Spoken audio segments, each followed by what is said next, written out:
Good morning everyone. दोस्तों आज है अप्रैल 23 2022 और हम लोग करने वाले हैं द हिंदू न्यूज़पेपर के एनालिसिस। मेरा नाम है सितेंद्र चौधरी और रोज की तरह आपके लिए कुछ सिलेक्टेड टॉपिक्स लेके आया हूं। दोस्तों एक बार ब्रीफली देख लेते हैं आज हम लोग कौन कौन से टॉपिक करने वाले हैं।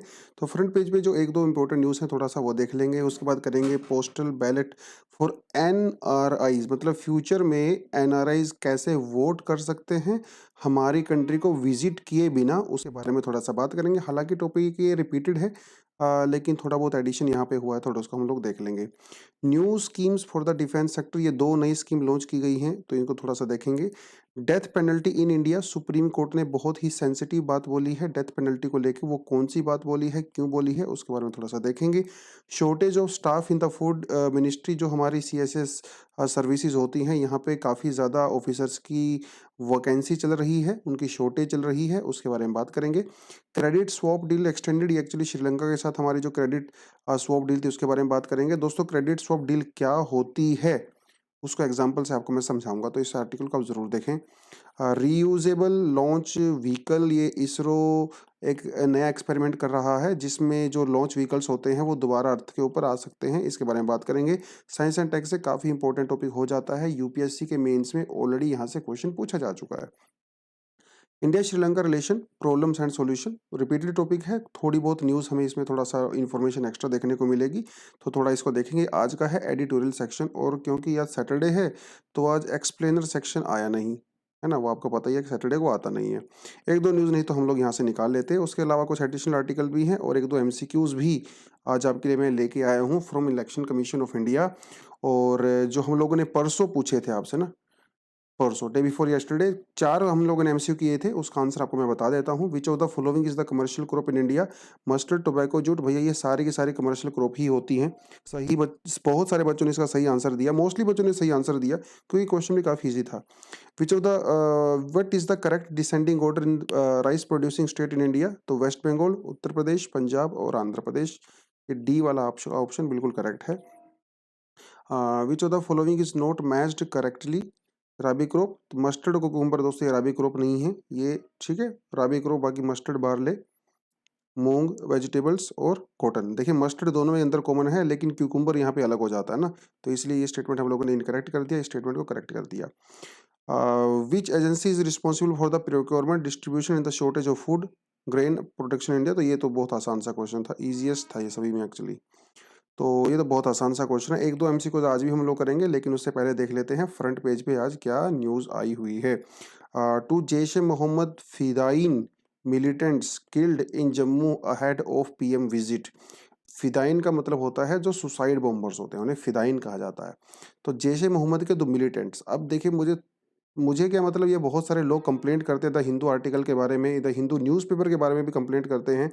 जब इंडिया ने जैश ए मोहम्मद को एक टेररिस्ट ऑर्गेनाइजेशन डिक्लेयर कर दिया है तो ये इनको टेररिस्ट क्यों नहीं बोलते, मिलिटेंट क्यों बोलते हैं। हालांकि ज़्यादा फर्क नहीं होता है दोनों में, लेकिन कुछ लोगों का मानना है, एक्सपर्ट्स का और बहुत सारे इंटेलेक्चुअल्स कहते हैं कि ये टेररिस्ट वर्ड का यूज़ करना चाहिए, मिलिटेंट्स का यूज़ नहीं करना चाहिए जब इस ऑर्गेनाइजेशन को एक टेररिस्ट ऑर्गेनाइजेशन डिक्लेयर कर दिया गया है। तो खैर सबका अपना ओपिनियन हो सकता है, आप अपना ओपिनियन कमेंट सेक्शन में बता सकते हो, ठीक है जी।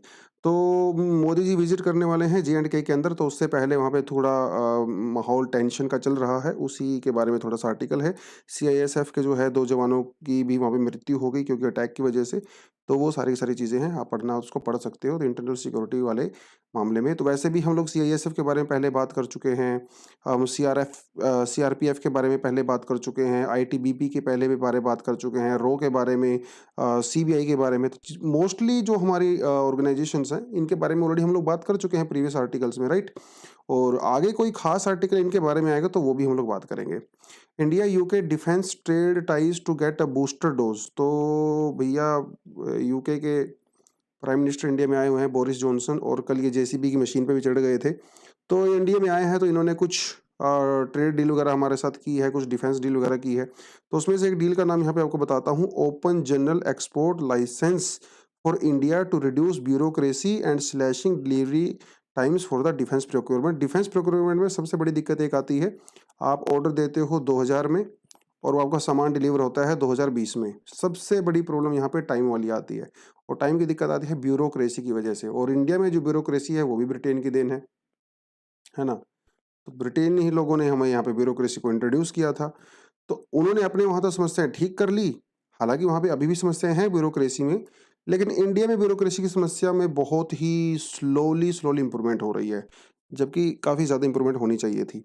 तो इन्होंने कहा है कि हम थोड़ा-सा टाइम को एक नया सिस्टम लॉन्च करेंगे जिसमें प्रोक्योरमेंट और डिलीवरी, ऑपरेशन है ना, बहुत जल्दी किया जा सकता है। बेसिकली अमेरिका, ब्रिटेन और ये जो कंट्री है वेस्ट कंट्री, वो चाइना को टैकल करने के लिए इस समय इंडिया को एक बहुत ही वायबल ऑप्शन के रूप में देख रही हैं। क्योंकि पाकिस्तान वाला ऑप्शन अभी उन्होंने सबने नेग्लेक्ट कर दिया है। जब तक अफ़गानिस्तान के अंदर उनके इंटरेस्ट जो है वो सुरक्षित थे, वो इंटरेस्टेड थे, तब तक वो पाकिस्तान को पूछ रहे थे। भैया अभी पाकिस्तान को उन्होंने जैसे चाय से मक्खी फेंक देते हैं ना, ऐसे निकाल के बेचारे को फेंक दिया है। मैं तो बेचारा ही बोलूँगा क्योंकि हालत उसकी अभी बहुत ख़राब है। चाइना तो ऐसे ही वहाँ पे सीपीसी की वजह से उसको इतना ज़्यादा पैसा दे रहा है फालतू में। उधर से अमेरिका वाला वगैरह ने उसको नेग्लेक्ट कर ही दिया है, और अगर आप आजकल इमरान खान की अगर इंटरव्यू सुनोगे और वो स्पीच वगैरह देते हैं तो इंडिया की सुबह-शाम तारीफ़ करते हैं। उनका हृदय परिवर्तन हो गया है ना, हृदय परिवर्तन जैसे मुन्ना भाई एमबीबीएस में बोलता है वो। स्पीचेस प police to file better affidavit, ये कोई ख़ास न्यूज़ आपके लिए नहीं है, लेकिन ये एक्चुअली कुछ बयानों को लेके है। कुछ समय पहले हिंदू वाहिनी एक इवेंट हुआ था दिल्ली में और हरिद्वार वगैरह में, वहाँ पे कुछ एंटी इस्लाम और एंटी मुस्लिम जो वहाँ पे स्पीच वगैरह दी गई थी, तो उसके खिलाफ में एक पीआईएल फाइल किया गया था सुप्रीम कोर्ट में।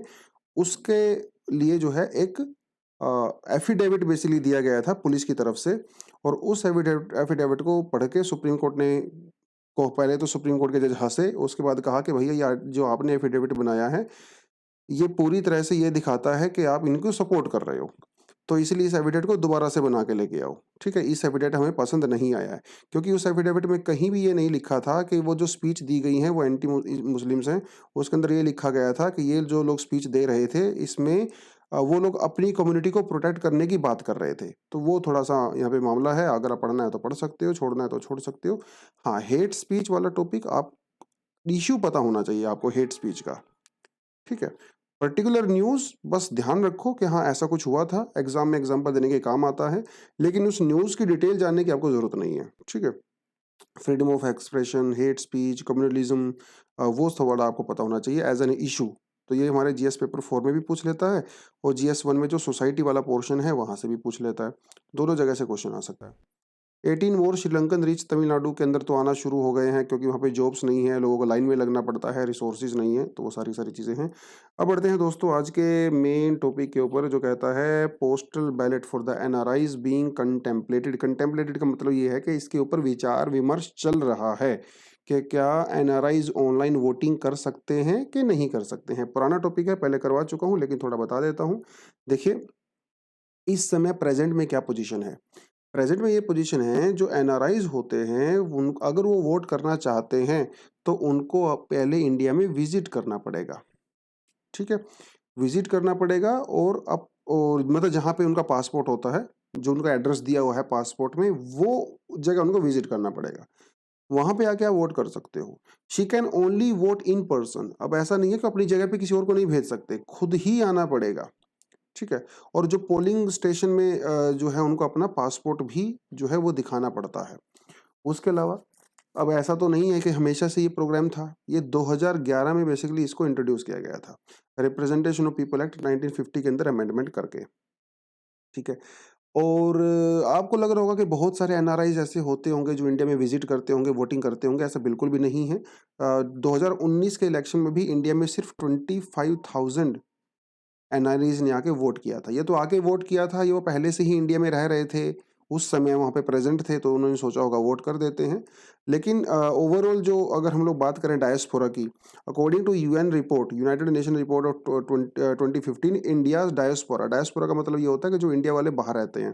Population is the largest in the world, 1.6 million 16 million people, 1.5 crore से ज़्यादा इंडिया के लोग बाहर रहते हैं, which is largest in number. ठीक है जी। मिडल ईस्ट में, यूके, ऑस्ट्रेलिया, ज़्यादातर तो मिडल ईस्ट में ही रहते हैं। वहाँ पॉपुलेशन बहुत ज़्यादा नहीं है। Any NRI interested in the voting through the postal ballot is in election will be have to inform the returning officer. Note अब देखिए ये क्या कह रहा है अब ये पोस्टल बैलेट वाला क्या चक्कर है। पोस्टल बैलेट वाला ये चक्कर है कि भैया इसमें कोस्ट प्रोसेस होंगी। पोस्टल का मतलब होता है कि आप पोस्ट के थ्रू वोट कर सकते हो, है ना?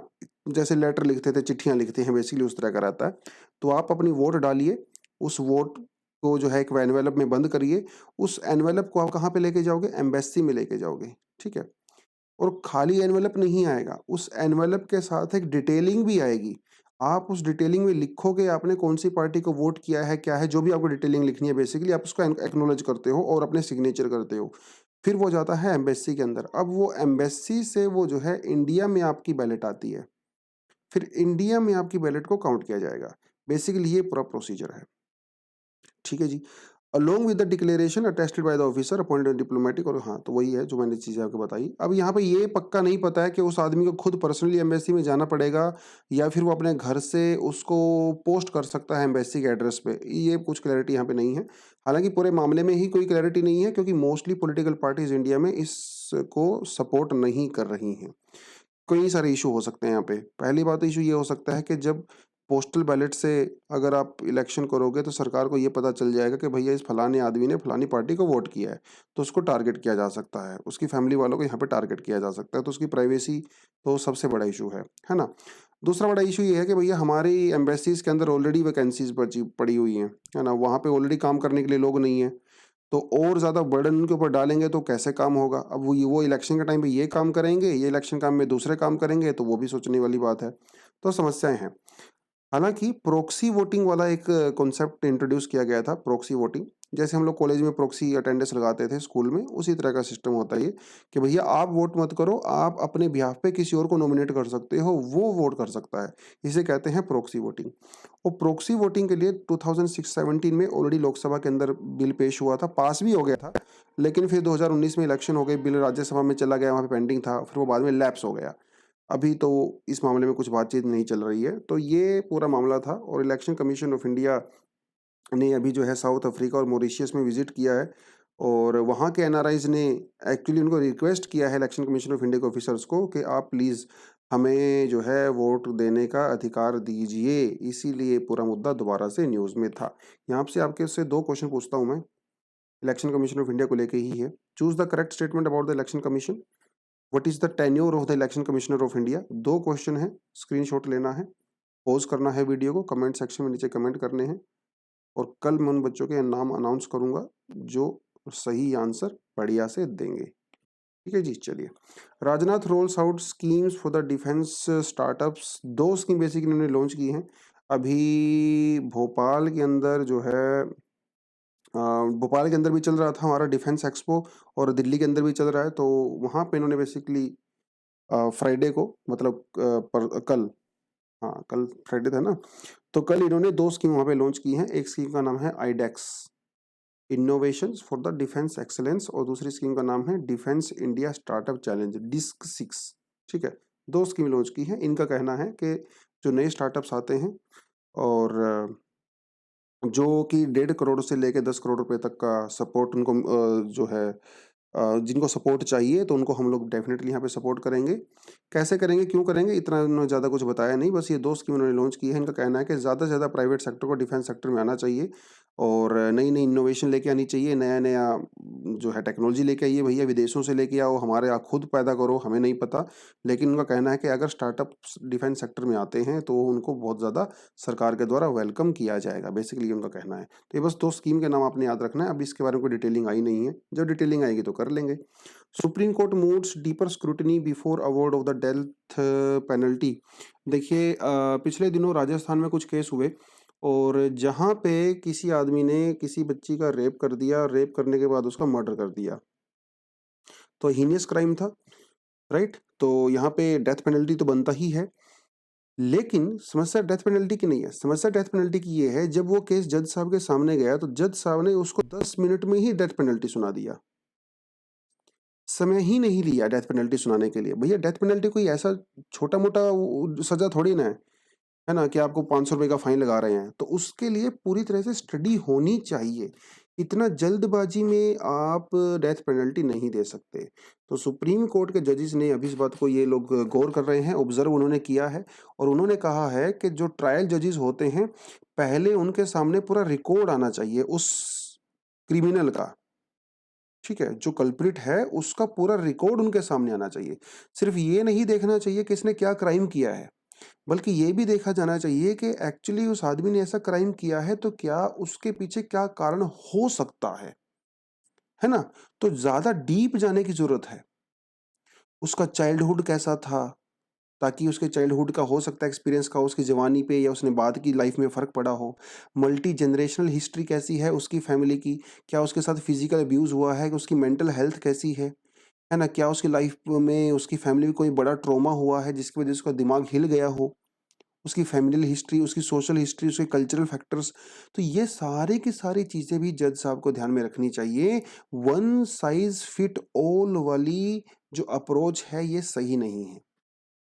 आपने देखा क्राइम किया है, आपने देखा कि उसने मान लिया है क्राइम और आपने सीधा डेथ सेंटेंस सुना दिया। यार उसने जो चोरी की है, किसी का मर्डर किया है, उसके पीछे दूसरे कारण भी हो सकते हैं। तो ये चीज़ें भी ध्यान में रखनी चाहिए जज के द्वारा किसी को डेथ पेनल्टी सुनाने के लिए। और वैसे भी अगर आप 5-5 मिनट में डेथ पेनल्टी सुनाओगे तो देखिए एक चीज़ होती है हमारे यहाँ पे जिसको कहा जाता है जस्टिस डिलेड इज़ जस्टिस डिनायड कहते हैं ना? Justice delayed is justice डिनायड। मतलब जब अगर जस्टिस डिले हो जाता है तो समझ लो जस्टिस मिला ही नहीं। एक और चीज़ होती है, वो आपने शायद नहीं सुना होगा ज़्यादा बच्चों ने, justice hurried is justice buried. समझ रहे हो? अगर बहुत जल्दी जस्टिस हो जाएगा तो वो भी सही नहीं है, बहुत लेट होता है तो वो भी सही नहीं है। हो सकता है बहुत जल्दबाजी के चक्कर में बहुत सारे एविडेंस छूट जाते हैं। ऐसा ना आपने बहुत बार सुना होगा, वो किसी नेताजी की भैंस चोरी हो गई थी और उन्होंने उनके नौकर को पीट-पीट के ये मनवा दिया कि हाँ भैया भैंस मैंने ही चोरी की है, जबकि भैंस जो है वो पड़ोसी के खेत में चारा चर रही थी आराम से जाके, ऐसा आपने सुना होगा। दिल्ली में एक जो है बहुत बड़ा स्कूल का केस हुआ था जिसमें एक छोटे बच्चे ने जो है मर्डर कर दिया था एक दूसरे बच्चे का, कौन-सा रेयान स्कूल पता नहीं कौन-सा था वो और उनके जो है ड्राइवर को पीट-पीट के ये मनवा दिया गया था कि हाँ भैया मर्डर इन्होंने किया है, तो पूरा ब्लेम ड्राइवर के ऊपर डाल दिया था। बाद में जब सीबीआई की इंक्वायरी हुई तो पता चला कि उस बच्चे ने ही मर्डर किया था। तो justice hurried is also justice buried ना। तो ये चीज़ें जो है सुप्रीम कोर्ट के जजेस ने भी बोली हैं और इन्होंने कहा है कि किसी को भी डेथ पेनल्टी सुनाने से पहले एक मिटिगेशन एक्सपर्ट को अपॉइंट किया जाएगा। वो मिटिगेशन एक्सपर्ट उसकी फैमिली का इंटरव्यू लेगा, कन्वी जो जिस मतलब प्रिजनर का इंटरव्यू लेंगे और उसकी हिस्ट्री को जानेंगे, उसकी फैमिली को जानेंगे, उसके कल्चर को जानेंगे। फिर अपनी एक डिटेल्ड रिपोर्ट जो है वो जज के सामने रखेंगे। जज के सा ब पहले जज उस रिपोर्ट को पढ़ेगा। उस रिपोर्ट को पढ़ने के बाद वो उस क्रिमिनल की साइकी को समझेगा। फिर जाके जो है अपना जो डिलीवर करना है वर्डिक्ट वो डिलीवर करेंगे। ये जो है सुप्रीम कोर्ट के जज ने कहा है। मैं कहीं न कहीं बहुत ज़्यादा एग्री करता हूँ इस चीज़ से, ऐसा डेफ़िनिटली होना चाहिए और बहुत तरह के क्राइम्स होते हैं, सिर्फ़ रेप और मर्डर वाला नहीं, हर बहुत-बहुत तरह के क्राइम होते हैं। तो आजकल जजेस लोग जो हैं अपना जल्दी-जल्दी में उसको निकाल देते हैं। Food ministry official flag shortage of staff भैया, shortage of central secretariat service. ये सेंट्रल सेक्रेटेरिएट सर्विस जो है, ये क्या है? सेंट्रल सेक्रेटरी सर्विस में एक्चुअली जो हमारे मिनिस्ट्रीज होती हैं, जो डिपार्टमेंट्स होते हैं, वहाँ पे सेक्रेटरी लेवल की जॉब्स होती हैं। ये जो है सीनियर लेवल पे भी होती हैं, जूनियर लेवल पे भी होती हैं। एक्चुअली ये ग्रुप ए और ग्रुप बी, ठीक है? ये दोनों ऑफिसर्स होते हैं। अगर मैं आपको दिखाऊँ एक वेबसाइट पे जाके ये नहीं था वेबसाइट तो मैंने ओपन किया था। एनीवेज़ अगर नहीं मिलेगा तो कोई बात नहीं। तो ये जो actually group A, group B की सर्विसेज़ होती हैं, 2003 से पहले इनमें काफ़ी ज़्यादा सिलेक्शन वो यूपीएससी और मतलब सिविल सर्विसेज एग्ज़ाम के थ्रू ही होती थी, सीएसई के थ्रू होती थी, बट बाद में इसमें चेंजेस कर दिए गए। आज ये सिविल सर्विसेज के थ्रू नहीं होती हैं, हालाँकि एग्ज़ाम इनके लिए यूपीएससी ही कंडक्ट करवाता है। तो इनमें जो वैकेंसीज़ फिल की जाती हैं सेक्रेटरीज़ की, उसमें से 50% वैकेंसीज़ वो यूपीएससी जब एग्ज़ाम कंडक्ट कराता है उससे की जाती हैं। बाकी कुछ लेटरल एंट्री से भी होती हैं और कुछ सीनियॉरिटी से हो जाती हैं, कुछ का प्रमोशन हो जाता है, तो उस तरह से होता है। तो बेसिकली ये जो ऑफिसर्स होते हैं सेक्रेटरी लेवल में बहुत-बहुत इंपॉर्टेंट होते हैं, तो डिपार्टमेंट के अंदर जो पेपर वर्क होता है, वो उसमें बहुत ज़्यादा हेल्प करते हैं। तो यहाँ पे है भैया इस समय वैकेंसी, बहुत ही ज़्यादा वैकेंसी है। तो टोटल 6210 पोस्ट हैं, जिनमें से लगभग 2000 के लगभग पोस्ट जो है खाली पड़ी हुई हैं। पिछले 6 साल से सरकार ने यहाँ पे वैकेंसी भरी नहीं है। इवन पिछले 6 साल से सरकार ने यहाँ पे प्रमोशन भी नहीं किया है, क्योंकि प्रमोशन होके भी यहाँ पे बहुत सारे ऑफिसर्स आते हैं ना, जूनियर से सीनियर लेवल पे, तो 6 साल से प्रमोशन किया ही नहीं। बहुत सारे लोग तो बेचारे बिना प्रमोशन के ही रिटायर हो गए हैं। तो ऑफिसर्स की कमी है, जिसमें से कई सारी गवर्नमेंट की ऐसी स्कीम है जिसको प्रॉपर तरीके से इम्प्लीमेंट नहीं किया जा रहा है। भैया जब आपके पास मैन पावर ही नहीं होगी तो इम्प्लीमेंट कैसे करोगे?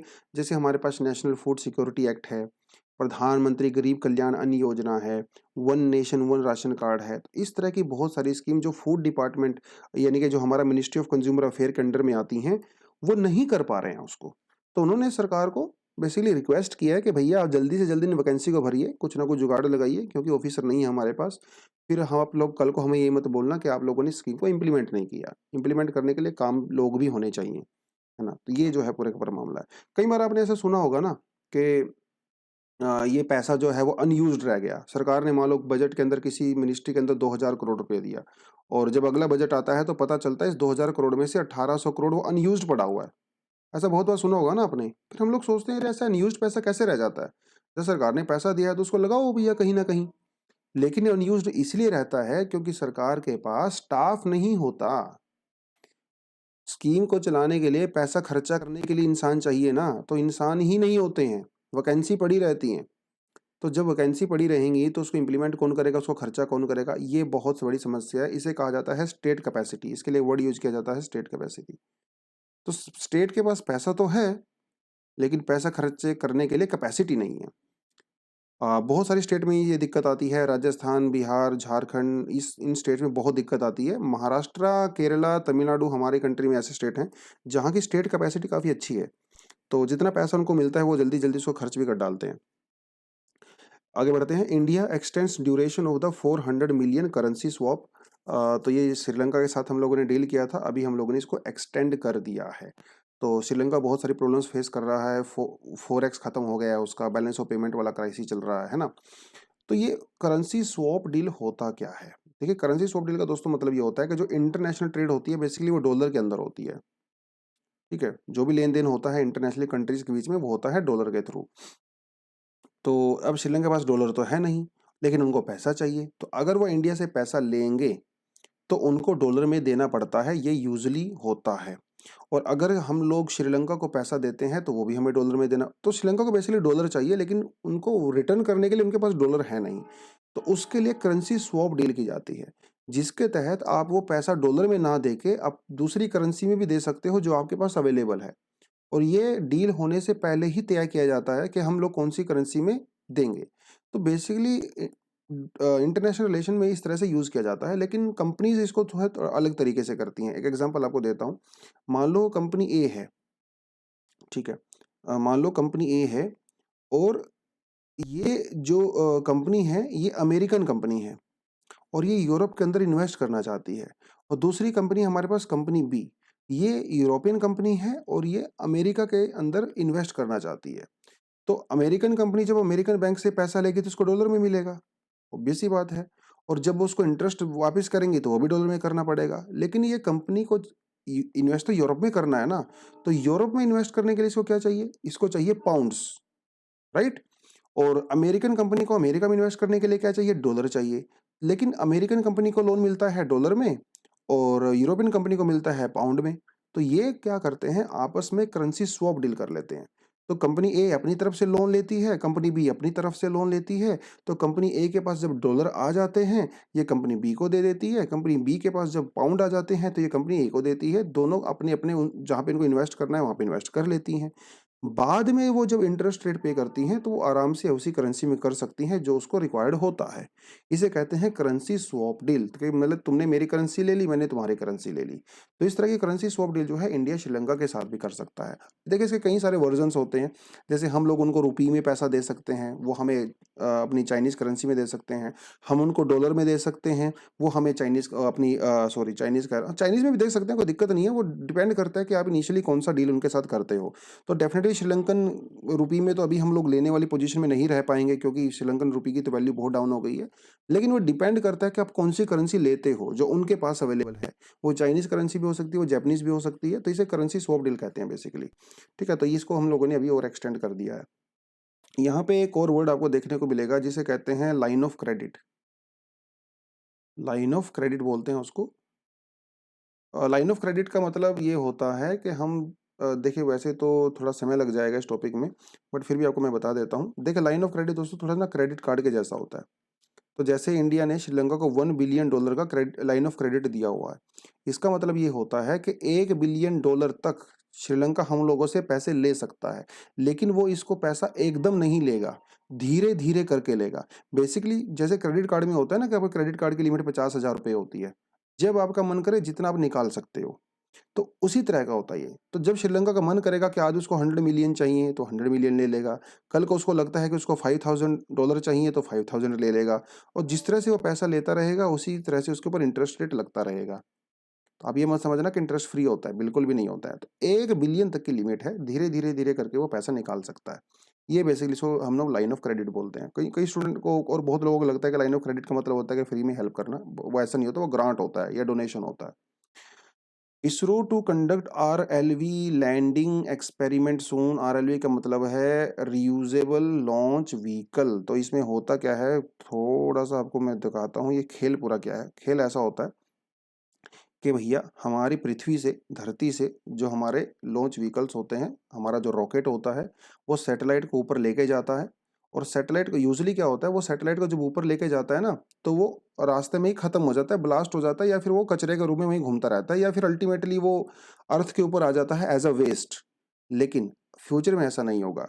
जो रॉकेट सैटेलाइट को ऊपर लेके जाएगा तो सैटेलाइट को तो वो लॉन्च करेगा ही करेगा, उसके बाद वो धरती पे आराम से आ सकता है, रनवे के ऊपर उतर सकता है। और जब वो रनवे पे उतरेगा तो उसको हम लोग नेक्स्ट मिशन के लिए भी तैयार कर सकते हैं। राइट। तो ये इस तरह का होता है, तो उसको इसे कहते हैं रीयूजेबल लॉन्च व्हीकल। इससे क्या होगा, इससे कॉस्ट बहुत ज्यादा कम हो जाएगी। अदरवाइज आपको हर बार सैटेलाइट लॉन्च करना पड़ेगा, हर बार आपको रॉकेट बनाना पड़ेगा, खर्चा बहुत ज्यादा हो जाता है।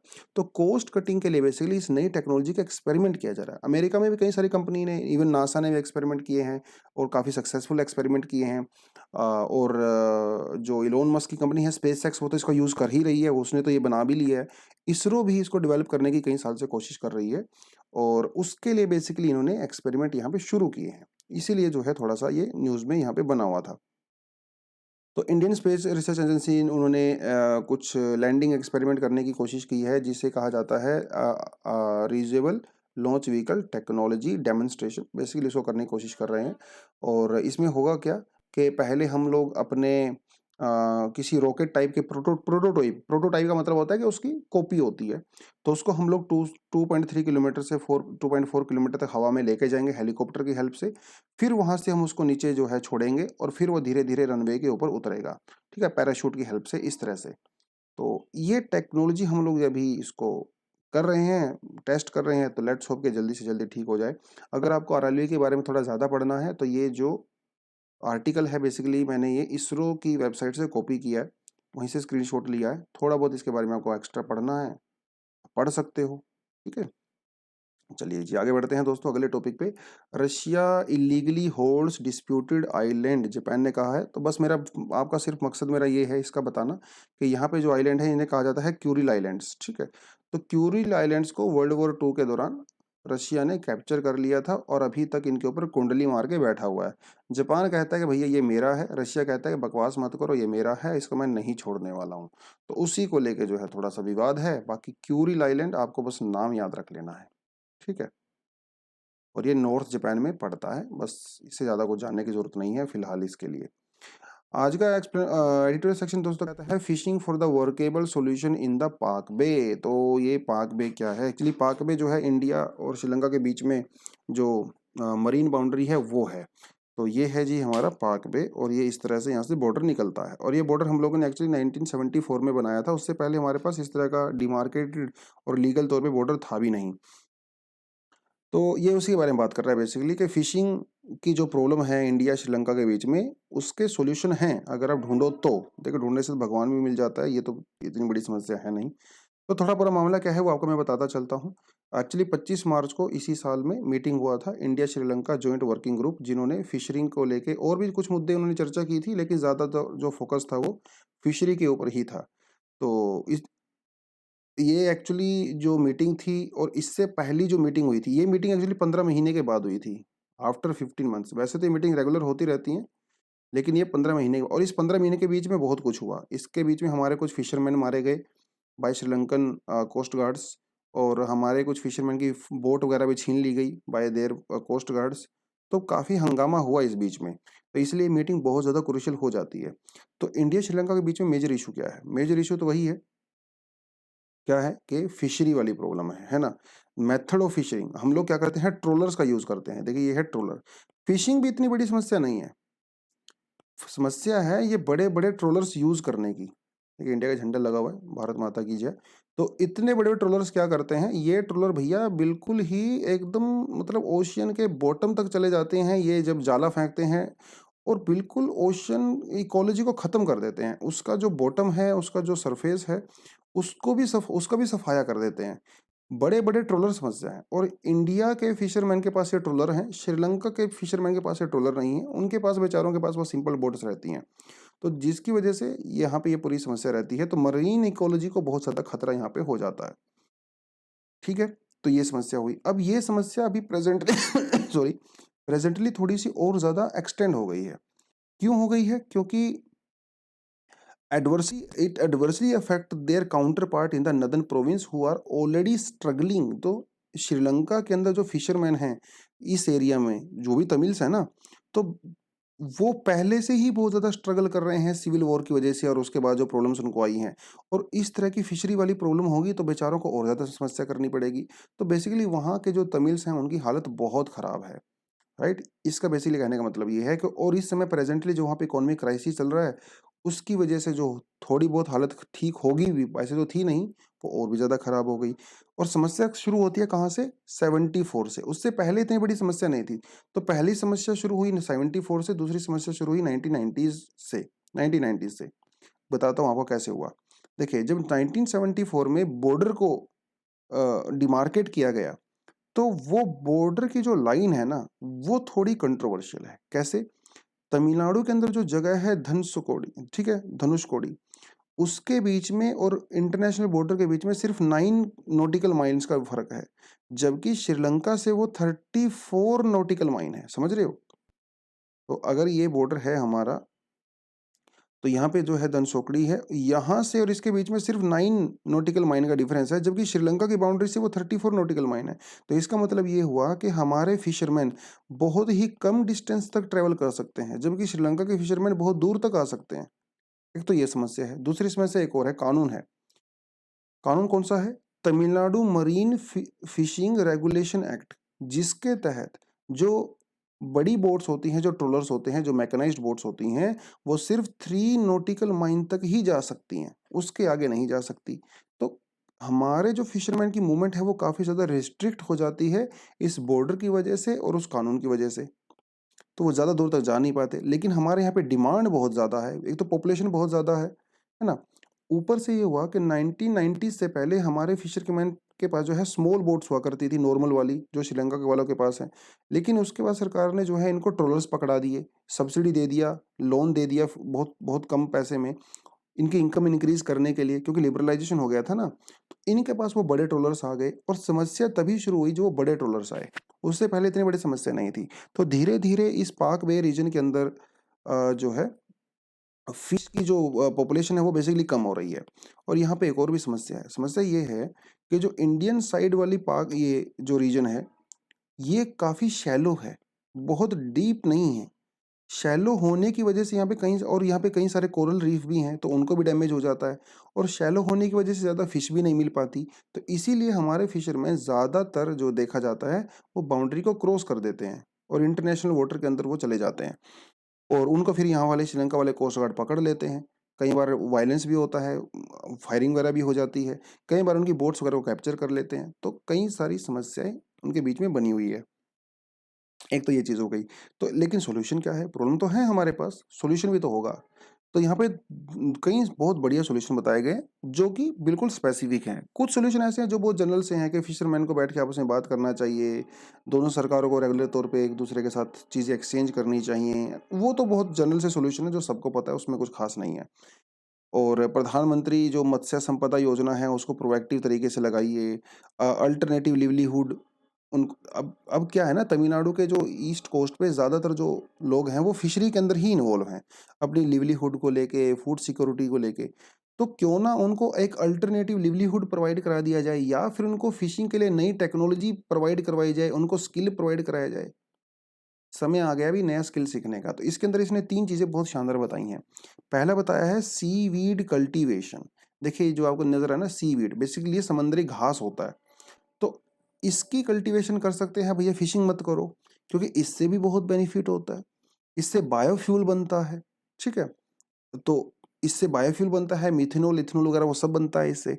तो अगर आप इसकी कल्टीवेशन करोगे तो आप वहाँ से पैसा कमा सकते हो, तो फिशिंग के ऊपर बर्डन कम हो जाएगा। एक इन्होंने कहा ओपन सी केज कल्टीवेशन, जैसे कि आप यहाँ पे देख सकते हो। तो ओपन सी के अंदर हम लोग क्या करते हैं, इस तरह का केज लगाते हैं और इस केज से जो नेट होता है, नायलॉन का नेट होता है ये बेसिकली, इस नेट को हम लोग जो है नीचे समंदर में डाल देते हैं। तो ये चारों तरफ से बंद होता है, मतलब 3 तरफ से बंद होता है, एक तरफ से खुला होता है। तो जिस तरफ से खुला होता है वो फिश वगैरह इसके अंदर आ जाती हैं और वो यहीं पे जो है मतलब प्रोडक्शन करती हैं और फिर इनको हम लोग कैप्चर कर लेते हैं। इसे कहा जाता है केज मेथड और ये बहुत पॉपुलर है चाइना वगैरह में। तो इससे क्या होता है ना, आपको आपको ट्रोलर्स लेके जाने की ज़रूरत नहीं है दूर-दूर। आप एक ही जगह पे रहिए, अपने स्ट्रक्चर को एस्टेब्लिश कीजिए और वहीं पे आपको जो है फिश आप पकड़ सकते हो।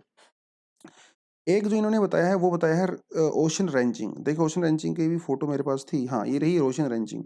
तो इसमें हम लोग क्या करते हैं, ओपन ओशन में जो है इस तरह के स्ट्रक्चर्स बनाते हैं, चारों तरफ से जो ऑलमोस्ट बंद रहते हैं और इनके अंदर हम लोग प्लैंक्टन्स को ग्रो करते हैं, फाइटोप्लैंक्टन्स को। तो फाइटोप्लैंक्टन्स जहाँ पे ज़्यादा होंगे तो वहाँ पे फिश भी आएँगी और जब फिश यहाँ पे आती हैं तो उनको कैप्चर कर लेते हैं। इसे भी कहा जाता है ओशन रेंचिंग, ठीक है? ये नॉर्वे वगैरह में उस साइड में काफ़ी पॉपुलर है, तो हम लोग ये भी कर सकते हैं। तो प्रैक्टिकल सॉल्यूशन भी हैं, ठीक है? और ये भी इसने फिर बाद में ये भी कहा कि श्रीलंका काफ़ी हार्ड स्टैंड रखता है इंडियन फिशरमैन को लेके। उनको पकड़ता है, मारता है, फिजिकल वायलेंस करता है, उनकी बोट वगैरह पकड़ लेते हैं, तोड़ देते हैं। तो कहता है श्रीलंका को भी थोड़ा लीनिएंट व्यू होना चाहिए भैया। अगर आप सॉल्यूशन हमारी तरफ से चाहते हो, हम हाथ बढ़ाएँ, तो आप भी थोड़ा-सा अपने हाथ को बढ़ाएँ ना। एक हाथ से तो ताली नहीं बजेगी। तो इन्होंने बाद में ये भी बहुत बढ़िया बात बोली है। तो ये कुछ सॉल्यूशन आप डेफ़िनेटली सजेस्ट यहाँ पे कर सकते हो और यहाँ से मेंस में भी जो है आपसे डेफ़िनेटली क्वेश्चन पूछा जा सकता है। अ, अगर आपको मेंस के लिए क्वेश्चन लिखना है तो आपको मैं थोड़ा यहाँ पे दे सकता हूँ, ठीक है? थोड़ा देना क्या है, मतलब वैसे तो क्वेश्चन बहुत सिंपल सा ही है, बस आप ये लिखोगे critically analyse the issues between India and Sri Lanka. तो इसमें सारे इश्यूज आ जाएंगे, लेकिन आपको ज़्यादा फोकस किसके ऊपर करना है, फिशरी के ऊपर करना है। Critical analyse the issues between India and Sri Lanka, suggest some innovative solutions. लिख रहा हूँ मैं यहाँ पे, नॉर्मल सॉल्यूशन नहीं लिख रहा हूँ। तो देखते हैं कितने बच्चे इनोवेटिव सॉल्यूशन लिखते हैं। 150 वर्ड्स में हम इसको लिख सकते हैं और 10 मार्क्स में लिख सकते हैं, ठीक है? चलिए, तो ये था आज का क्वेश्चन। और जो स्टूडेंट हमारे यहाँ पे जो भी अटेम्प्ट दे रहे हैं इस साल का, उनको बताता चलूँ कि हम लोगों ने अपना करंट अफेयर का कोर्स भी लॉन्च किया है। तो करंट अफेयर अगर ज्वाइन करना है तो आपको नीचे लिंक मिल जाएगा, उस पे जाके ज्वाइन कर सकते हो। 7900 जो है उसकी फ़ीस है और आपकी हर सैटरडे को क्लास होगी 8 से लेके 11 बजे के बीच में। 7th ऑफ मई से हम इसको स्टार्ट कर रहे हैं। आपको मंथली मैगज़ीन दिया जाएगा, आपको साथ क्विज़ के मतलब कोई दिक्कत आएगी नहीं बेसिकली, ठीक है? ये आपको व्हाट्सएप नंबर दिया हुआ है, इस पे जाके आप सारी जानकारी ले सकते हो। फाउंडेशन कोर्स के बारे में आपको इन्फॉर्मेशन चाहिए तो वो भी आपको सब मिल जाएगा। 30th ऑफ अप्रैल से इसको हम लोग स्टार्ट कर रहे हैं फाउंडेशन कोर्स को। बेसिकली 5-7 दिन ही बचे हैं, तो अगर अभी भी किसी का मन नहीं बना है तो मन बना लीजिए, ठीक है? डिस्क्रिप्शन में आपको लिंक मिल जाएगा, वहाँ पे जाके क्लिक करिए, सारी इन्फॉर्मेशन आपको मिल जाएगी। तो दोस्तों इसी के साथ आज की डिस्कशन हम लोग एंड करते हैं। Thank you very much, all the best, जय हिंद।